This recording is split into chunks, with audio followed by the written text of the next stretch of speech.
Alerte coronavirus. Attention, attention, le coronavirus se transmet très facilement et fait des ravages. Pour l'éviter, le port du masque de protection est obligatoire en tout lieu.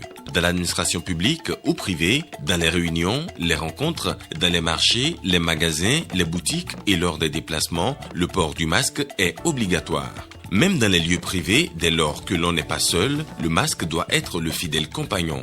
Mais attention, le port de masque de protection ne dispense nullement d'appliquer les autres mesures de prévention, notamment le lavage des mains à l'eau et au savon et l'observance de la distance de sécurité sanitaire d'au moins 1 mètre entre personnes. Enfin, s'abstenir de porter des gants en vue du lavage régulier des mains à l'eau et au savon ou de l'application de gel hydroalcoolique.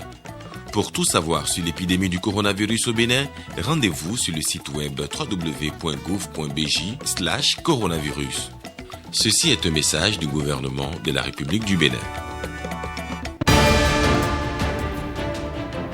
Le dialogue interjuridictionnel pour conjurer les risques d'une cacophonie dans la production des normes jurisprudentielles. Voilà le thème d'un atelier conjointement initié par la Cour constitutionnelle du Bénin et la Cour africaine d'arbitrage donc de l'OHADA. Plus de détails dans cette édition. La fête de la Gani édition 2020 aura lieu, mais elle sera réduite à certains rituels, excite donc la foule des grands jours compte tenu du contexte pandémique. C'est ce qui ressort de la séance d'échange entre le gouvernement et le comité d'organisation. Et puis la journée mondiale de la Poste célébrée ce vendredi. Pour marquer l'actualité de cette célébration, nous avons mené l'enquête sur les opérations d'épargne à la Poste du Bénin.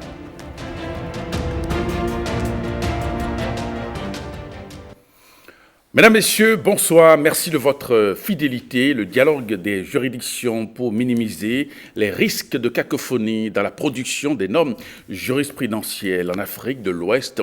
La Cour constitutionnelle du Bénin et la Cour commune de justice et d'arbitrage de l'OHADA partagent cette vision commune sur le sujet. C'est du moins ce qui ressort de l'atelier qu'elles ont conjointement lancé à Cotonou. James William Bagidi et puis Edmond Humbert ont suivi pour nous cette actualité et voici le reportage. Deux grandes institutions, l'une nationale et l'autre panafricaine, pour un dessein commun. La Cour constitutionnelle du Bénin et la Cour commune de justice et d'arbitrage de l'Organisation pour l'harmonisation en Afrique du droit des affaires réunissent les praticiens du droit autour d'un dialogue interjuridictionnel dont la pertinence n'a aux yeux des acteurs jamais fait l'objet d'un doute. Objectif décliné, mettre la justice au service du développement. Que la Cour constitutionnelle du Bénin ait pris l'initiative des présentes rencontres ne saurait surprendre lorsqu'on connaît le profil de son président et son attachement à la promotion du droit. En ce qui concerne la CCJA, elle est bien très consciente que sa mission de substitution des juridictions nationales de cassation a besoin d'être expliquée. Éviter la cacophonie de juridictions souveraines, limiter le risque de conflit des suprématies juridiques revendiquées. C'est le sens, mesdames et messieurs, de cet échange, de cet atelier. Que faire en cas de conflit, de concurrence avec les autres juridictions tout aussi suprêmes et souveraines? Soit laisser les conflits survenir, se multiplier dans la violence que l'on peut imaginer avec la suprématie de chacun, de chacune, avec la souveraineté des unes et des autres, ou les prévenir en instaurant un dialogue qui me paraît plutôt être le dialogue des suprématies, des primautés, des souverainetés, aussi bien au plan interne qu'au plan international. Reconnaissant à l'endroit de ses partenaires de la tâche auto-assignée, Joseph Djogbenou dit espérer, à compter de l'ouverture de ces échanges, ce qu'il appelle une rupture de la distanciation institutionnelle. Au profit des citoyens de nos États, lorsque les questions pour lesquelles nous sommes institués vont se poser. Mais peut-on réellement attendre de cet atelier la concrétisation d'un véritable dialogue des juridictions? Ça, c'est déjà un début. Il faut s'attendre à ce que les efforts se poursuivent. Je crois qu'il y a la bonne volonté. On parle des institutions, mais ça vaut ce que valent les hommes qui les animent. Mais on voit très bien qu'il y a la volonté au niveau de la CCJA, de la Cour constitutionnelle du Bénin, et que cela peut bien se poursuivre. Le dialogue interjuridictionnel, encore appelé dialogue des juges, a pour vocation la formation de jurisprudence qui, à défaut d'être communes, ne sont pas antagoniques. Celui qui commence ainsi au sein de l'OHADA pourrait être le point de départ d'une harmonisation plus renforcée du droit en Afrique. La République du Niger veut s'inspirer de l'expérience du Bénin en matière d'exploitation agroécologique au centre Songhai à Porto-Novo. Eh bien, c'est ce qui justifie cette visite effectuée hier par une délégation de l'Assemblée nationale du Niger au président de l'Assemblée nationale du Bénin. Et ensuite, l'ambassadrice des États-Unis au Bénin a été reçue en audience par le président Louis Vlavono. Fieme Bassao. Une délégation de l'Assemblée nationale du Niger au cabinet de Louis Vlavono, président de la représentation nationale du Bénin. Une visite de courtoisie qui s'inscrit dans le cadre d'une mission d'études au niveau du centre Songhai, un centre de formation agroécologique qui fait parler de lui dans la sous-région. On est venu s'inspirer des initiatives louables du centre Songhai et nous voulons que le centre Songhai nous accompagne pour créer un autre centre au Niger. Et en marge de la mission, nous avons demandé de rencontrer le président de l'Assemblée pour échanger sur les questions d'ordre général et des questions particulières entre le Niger et le Bénin. Il nous a rassuré vraiment tout ce qu'il y a comme problème. Il nous a rassuré qu'il va trouver des solutions. Et nous aussi, tout le problème qu'il a eu à poser par rapport surtout au pipeline, la question des transports de matériel dont les transporteurs béninois ont eu à faire des petits soucis, nous allons les prendre en charge pour trouver des solutions idoines. La deuxième personnalité reçue est l'ambassadrice des États-Unis près le Bénin. C'était la première fois que j'ai eu l'honneur de le rencontrer et nous avons discuté nos intérêts communs en tant que démocratie et j'ai beaucoup apprécié le temps qu'il a passé avec nous. La diplomate américaine était accompagnée pour la circonstance de sa chef de mission adjointe. La fête traditionnelle de la Gani édition 2020 aura-t-elle lieu et sous quel format? C'est autour de ces questions que les acteurs de l'organisation de cette fête et certains membres du gouvernement se sont retrouvés hier à Cotonou dans le cadre d'une séance d'échange. Au thème des discussions, il a été retenu la tenue des dites festivités, mais sous un format réduit à certains rituels. Autrement dit, la foule des grands jours est formellement déconseillée, compte rendu signé au CENI Adeleke. On va expliquer tout ce qui s'était passé déjà, en commençant par le pèlerinage, en allant sur les restrictions au niveau des prières, pendant nos deux fêtes religieuses, les prêtres. Si c'est arrivé à notre niveau et que le gouvernement nous autorise juste de faire les rituels de soleil seulement, c'est déjà un grand pas. La Gani édition 2020 ne sera pas célébrée comme d'habitude à cause de la pandémie du coronavirus. Cette fête traditionnelle, cultuelle et culturelle, dont l'origine remonte à plus de 7 siècles, connaît des modifications cette année. C'est avec beaucoup de peine qu'on a traité le cas du pèlerinage marial de Dassa, dans cette même salle. Et on s'est bien compris, et ils ont reporté le pèlerinage marial de Dassa à 2021. Même chose pour la Tabaski, le Ramadan. On essaie toujours de se comprendre. Le gouvernement recherche toujours un équilibre. Il n'y a pas de faveur pour ceci ou pour cela. Vous avez entendu le langage des ministres du gouvernement. Et donc, c'est en fonction de tout cela que le ministre du Tourisme nous a écrit. On aurait peut-être pu s'en tenir à la lettre du ministre de la Culture. Mais là, il dit non. On traite les choses de la même façon. Cette salle de conférence est réputée pour ça. Donc, cet encadrement rigoureux de l'organisation de la fête de la Gani, édition 2020, c'est très important, comme on l'a dit. Dans ces conditions de maladie, est-ce qu'il faut permettre à ce que tout le monde arrive? Est-ce qu'on peut être sûr que tout le monde va porter masque? Est-ce qu'on peut être sûr que tout le monde va rester à 1 mètre l'un de l'autre? Si on ne fait rien, si après la fête, ça commence à se passer comme en Europe, c'est difficile de contenir. Le gouvernement ne remet pas en cause l'importance accordée à cette culture béninoise. Il donne priorité à la santé publique. Au contexte de la pandémie de la Covid-19 et des restrictions antérieures du gouvernement relatives aux fêtes identitaires similaires, seul le volet rituel lié au son Niro serait autorisé pour cette année. Donc voilà en substance le contenu de la correspondance. Pour voir à peu près le nombre de masques qui pourraient être utiles pour vraiment s'assurer que la partie rituelle de la célébration puisse se dérouler en respectant strictement cette mesure de protection.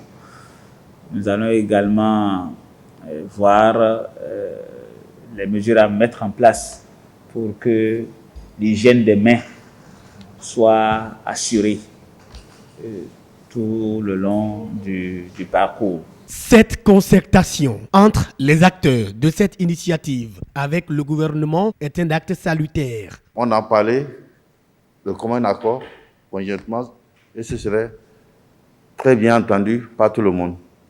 Donc, la sortie des tambours, je l'ai dit tantôt, c'est une fois l'an, ça se fait. Si on dit de ne pas les sortir, peut-être on aurait provoqué quelque chose. C'est pour cela qu'on va le faire. Et je dis, si on sort, le lendemain, on ne peut pas prendre et retourner sans ces rituels-là. Pour cela, il a dit au moins pour les 7 personnes, on fait ça. Et en même temps, ça, on ne va pas faire plus de 30 minutes, ça, on va retourner ça. Cette année, comme les autres manifestations, la Gani ne va pas lieu. Seulement, on autorise au Sinaboko de faire ces rituels de son héros. La Gani demeure une fête importante pour les Bâtonous. Une fête au cours de laquelle l'on retrouve ses anciennes connaissances. Un rendez-vous d'échange et surtout de renforcement des liens de fraternité. Elle se déroule à Niki au début de l'année et précisément dans le 3e mois lunaire, selon le calendrier Bariba. Dans quelques mois, le programme de renforcement et de réhabilitation conduit par Millennium Challenge Account 2 va permettre d'étendre la capacité du réseau de distribution en s'adaptant à la croissance future. Les conditions sont réunies pour la construction des infrastructures de type moderne. Dona Jean-Claude Ossou était en visite sur les différents sites de Cotonou et d'Abomey-Calavi. Le point avec Marcela Rossi.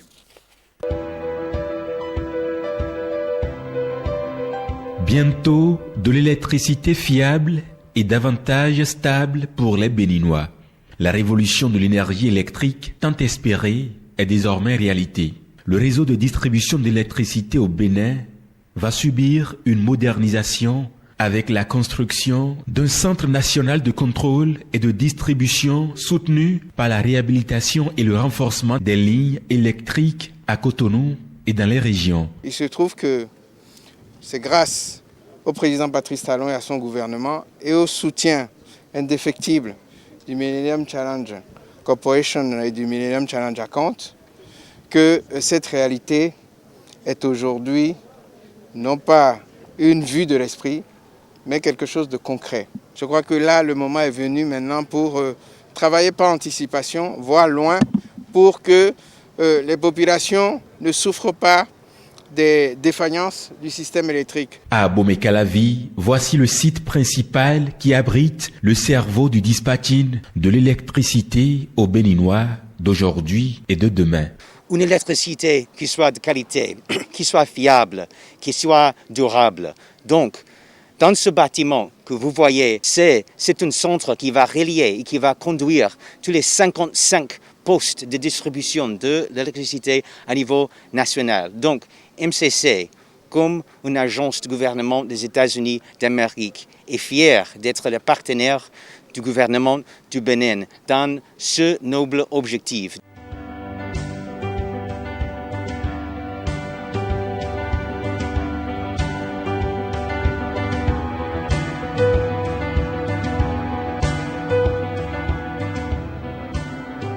Le programme MCA Bénin 2, qui prend en compte la gouvernance, la distribution de l'électricité et l'électrification hors réseau, est un programme intégré. C'est un élément très important pour le système électrique national, puisqu'il permettra non seulement de piloter, de commander à distance le réseau électrique, et permettra également de s'assurer que le réseau fonctionne bien, de localiser en temps réel les lieux où il y aura des pannes, et de pouvoir sécuriser et intervenir rapidement et au besoin réduire le nombre de populations impactées par ces coupures et pouvoir réalimenter immédiatement.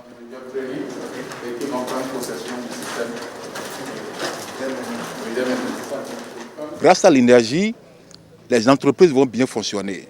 Les baisses de tension seront désormais conjuguées au passé.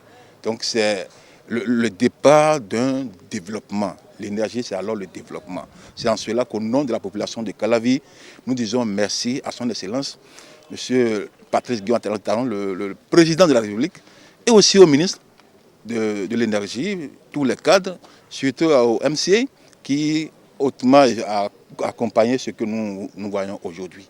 La tour, dont la construction atteint déjà 50% et plus, sera chargée de la gestion du flux électrique de tout le Bénin. Ici, nous avons un bâtiment en R+2. Donc au niveau du rez-de-chaussée, c'est essentiellement... Toutes les conditions sont réunies pour le démarrage effectif des travaux quant à la construction des lignes électriques subdivisées en 3 lots A, B et C. La visite guidée de la ligne B effectuée par le ministre de l'Énergie permet de s'en rendre compte. Ce que j'ai vu aujourd'hui, je dirais, est inspirant et rassurant. Inspirant parce que c'est l'exemple type de ce qu'on aurait dû faire depuis des années.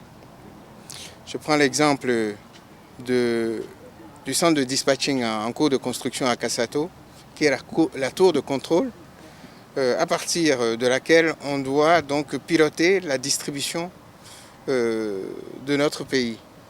C'est quelque chose d'historique et qui nous manquait depuis toujours. D'ici fin 2021, toutes ces infrastructures en cours de réalisation un peu partout dans le Bénin seront opérationnelles. La durée d'exécution prévue pour ces travaux est fixée à 548 jours, soit environ 1 an et demi. Nous avons suffisamment de la puissance planifiée à l'horizon 2035 et plus.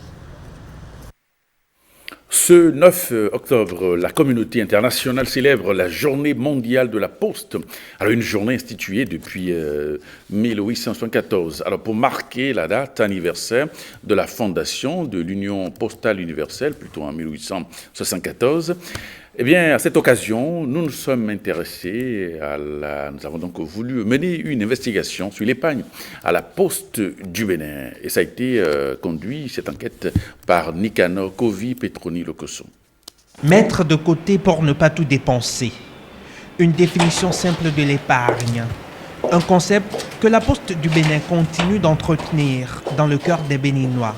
Les gens viennent encore épargner leur argent à la Poste du Bénin. On a beaucoup de clients qui viennent toujours. On a plus de 600 000 clients, 600 000 épargnants aujourd'hui qui fréquentent nos agences. Plus d'un demi-million d'épargnants à la Poste du Bénin. À l'évidence, bien plus qu'un simple distributeur de courrier. Un prestataire pluriel dont certains services ont survécu à la préhistoire. La Caisse nationale d'épargne est la plus vieille institution d'épargne au Bénin. Elle a gagné la confiance des Béninois. Même avec la disparition de certaines banques, la Caisse nationale d'épargne est toujours là. Épargne ordinaire, tontine ou retraite. Les profils des épargnants seraient variés selon Fabienne Singbo-Fassino. Pour en avoir le cœur net, nous nous rendons dans une agence de la Caisse nationale d'épargne.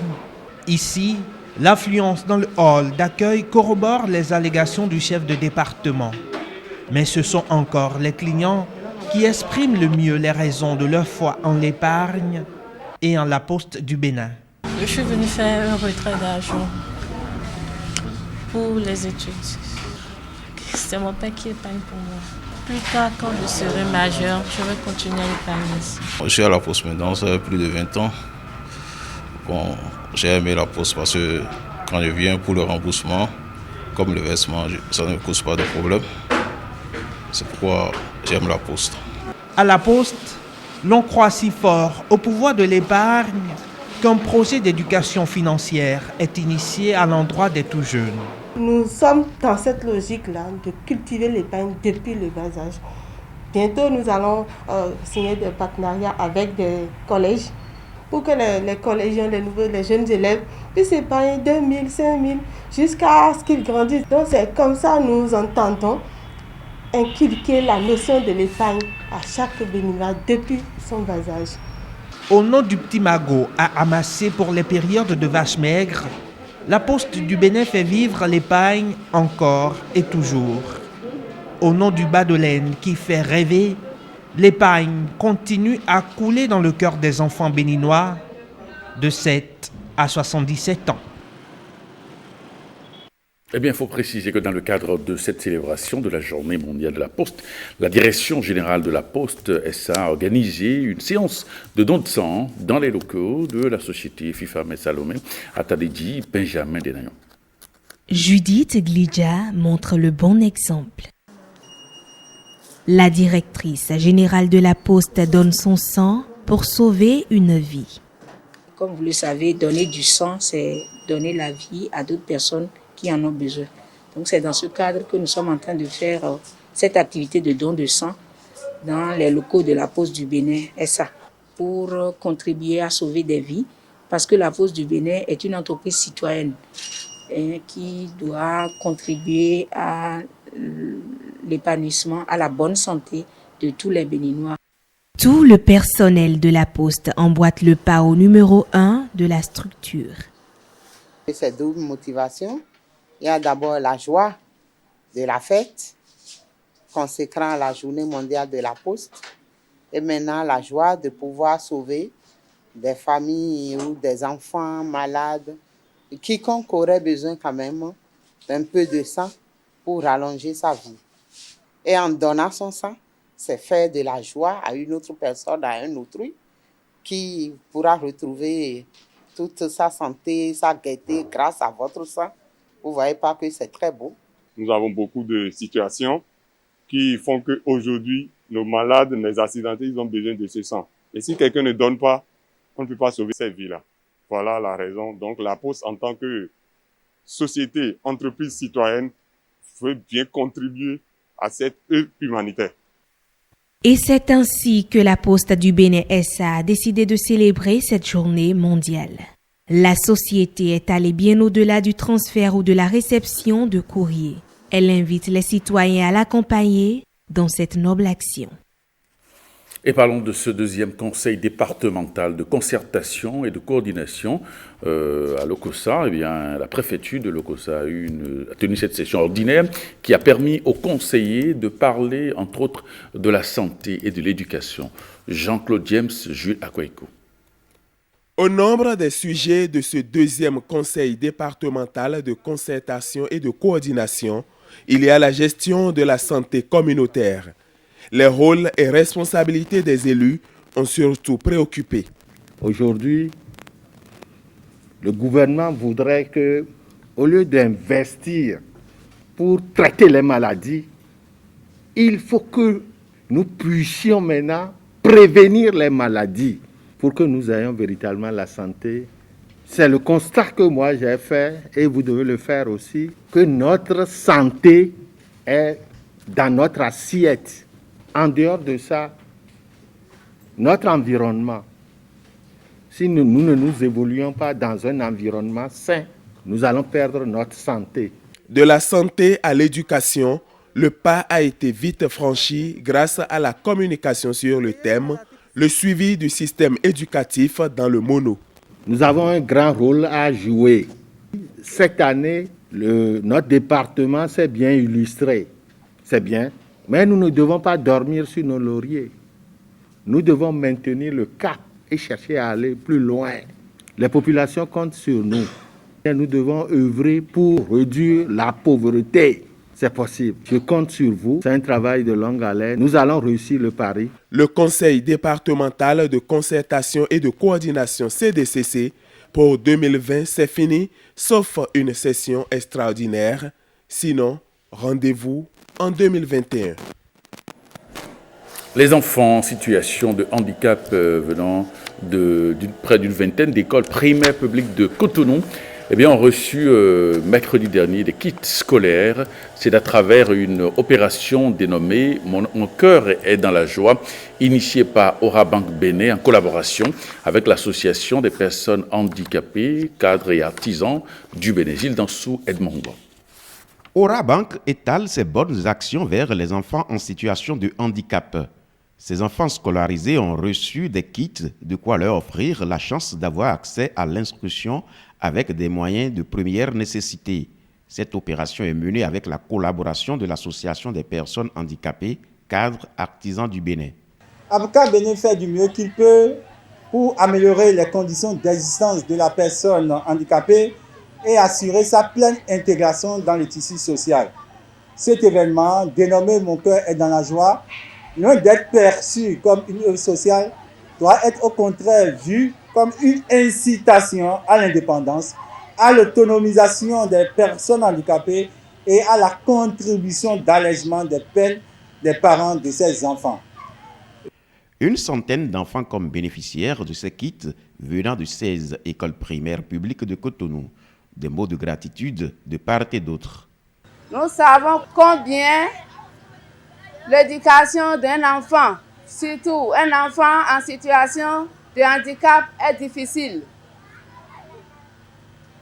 Merci beaucoup à Aura Bank.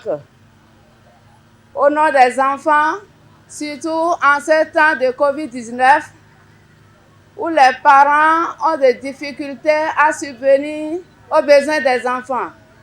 Nous souhaitons que le groupe Aura Bank aille encore de l'avant et se souvienne de nous qui sommes les enfants en situation de handicap tous les ans. Aura Bank entend ainsi faire de ses enfants des élites de demain, et ceci à travers une bonne instruction. À Aura Bank Bénin, nous sommes une institution soucieuse du bien-être des populations en général et de l'enfance en particulier. La marque de notre banque est que nous sommes une institution humaine, engagée et audacieuse. Forte de ces valeurs, nous essayons au début de chaque année scolaire de jouer notre partition dans l'éducation de nos enfants, qu'ils soient en situation de handicap ou pas. Nous contribuons à investir en eux pour les soutenir afin de garantir leur succès scolaire. Vous le savez, les enfants sont l'avenir de la nation, qu'ils soient en situation de handicap ou pas. Les enfants ont été identifiés grâce à l'appui de l'association Handicapés, cadres et artisans du Bénin, notre partenaire sur cette opération. Chers écoliers, chers enfants, les kits scolaires que vous recevrez dans un court instant visent à vous doter des outils nécessaires pour passer une belle année scolaire qui sera ponctuée de succès. Nous vous les offrons avec tout notre amour et notre soutien. Ces kits scolaires qu'Aura Bank vous offre sont un moyen pour nous de soutenir et d'accompagner vos parents qui n'ont que pour ambition de vous garantir l'accès à l'éducation et vous assurer un avenir prometteur. Ces enfants en situation de handicap repartent ainsi avec de quoi assurer une bonne rentrée. Et puis retour sur cette séance de travail du chef de l'État hier avec les représentants des partenaires sociaux du secteur de l'éducation. C'est un reportage assuré par Jérôme Bois. Mu par le souci d'intérêt général et la cohésion sociale, le président Patrice Talon a invité les partenaires sociaux et les associations d'enseignants. À l'origine de cette rencontre, les remous nés de la dernière décision relative à la masse horaire pour les enseignants aspirants. Le chef de l'État fait l'état des lieux. Nous avons jusque-là, jusqu'à l'année scolaire écoulée, déployé les enseignants disponibles dans la base et un complément a pu être fait chaque fois dans les localités, dans les établissements, à ce que les uns et les autres ont sous la main. De sorte que cette façon de fonctionner compromet totalement l'objectif. C'est à quoi? De sélectionner des gens, d'évaluer des gens, de dire que c'est ceux-là qui ont le minimum requis, à qui on peut compter les enfants dans les diverses disciplines, dans diverses matières. Et une fois qu'on a fini, qu'on les a déployés, on constate donc qu'il y a encore un trou, et puis après on recrute qui on veut pour compléter ce nombre-là. Alors, déployer donc ceux dont nous disposons, les aspirants dont nous disposons, pour tenir les classes à l'intérieur du pays et peu partout, si telle est notre exigence, dans quelle mesure cela est possible, dans quelle mesure ce nombre peut être déployé pour satisfaire l'ensemble des heures de cours nécessaires. Si nous avons beaucoup d'enfants dans le pays qui sont à l'école, qui sont scolarisés, et que nous avons peu d'enseignants, on fait quoi? Est-ce qu'on décide que le peu d'enseignants qu'il y a, on essaie de les répartir et leur donner une masse horaire compatible avec les besoins? Ou bien on dit non, nous avons beaucoup d'enfants, nous avons peu d'enseignants, mais certains enfants vont rester sans professeur, sans enseignant. Ou que à certains, nous allons donner, les confier à des enseignants qui n'ont absolument pas le minimum de connaissances nécessaires. Ce serait même un crime contre certains de nos enfants, surtout que ceci sont souvent des enfants qui sont dans les localités éloignées des agglomérations. À cela s'ajoute le souci pour le gouvernement de changer le statut des enseignants dits vacataires vers celui qui leur garantit la sécurité sociale. C'est des gens dont nous avons besoin, dont le pays a besoin, qui ont un minimum de connaissances, de compétences. Mais depuis plus d'une dizaine d'années, ils sont employés, déployés, sans avoir la chance d'avoir une carrière d'enseignant. Ils peuvent travailler ainsi pendant 10, 15, 20 ans et finir sans avoir un minimum de retraite. Cette qualité ne peut pas être entretenue par l'État. Celui qui est dans ce cycle-là, au bout de 10, 15, 20 ans, il peut finir sa carrière comme ça et ne pas avoir un sou à la fin comme retraite.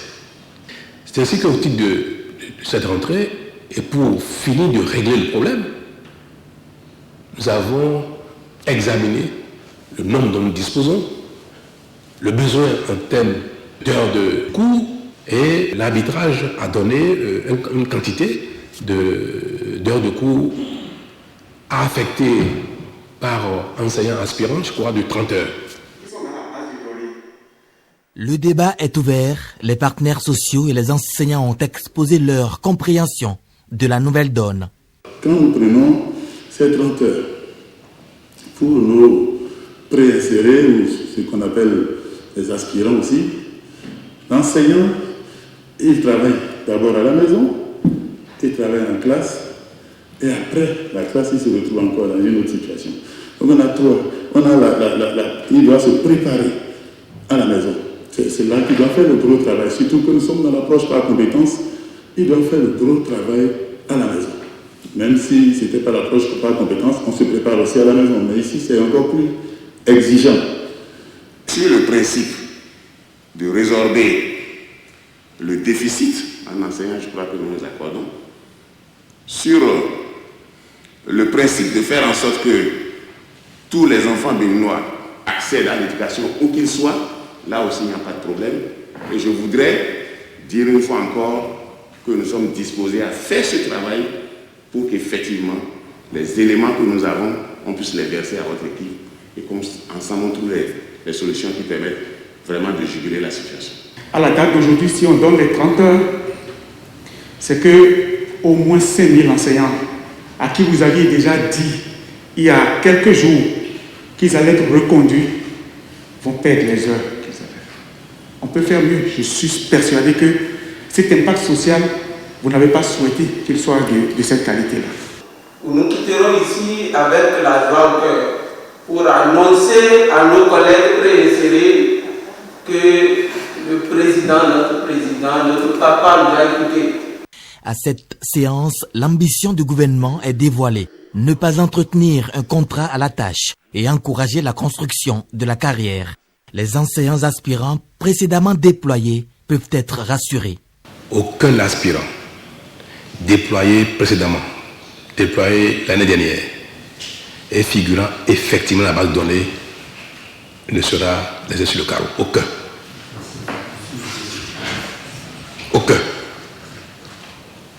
Tous les aspirants qui ont été évalués quelques années précédemment et qui ont le niveau minimum requis, qui sont de la base de données, et surtout qui ont été déployés l'année dernière, seront tous reconduits. Et puis vous suivrez juste après moi le point complet de cette séance de travail du chef de l'ITER avec les partenaires sociaux. Ce journal se refait. Merci de votre attention. À 23h30, Rachida Biomama sera dans ce studio pour le JT Soir. Merci et à demain.